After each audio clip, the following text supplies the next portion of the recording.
Israeli প্রতিরক্ষা বাহিনী IDF তেহরানে চালানো বিমান হামলার নতুন একটি ভিডিও প্রকাশ করেছে।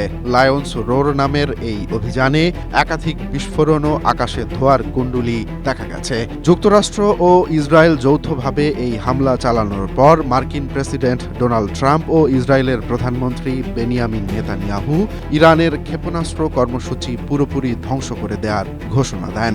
জবাবে ইরানের রেভলিউশনারি গার্ড ইসরায়েলের দিকে ক্ষেপণাস্ত্র ও ড্রোন হামলার দাবি করেছে।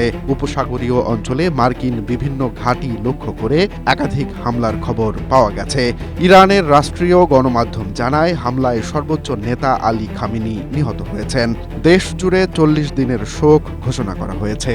উদ্ভূত পরিস্থিতিতে রাশিয়া ও চীন সহ বেশ কয়েকটি দেশ জাতিসংঘ নিরাপত্তা পরিষদের জরুরি বৈঠক ডেকেছে। স্ট্রবেরি সুপার ডটেড ও ক্লাসিক ভ্যারিয়েন্টে সেন্সেশন জাগুক শিহরণ।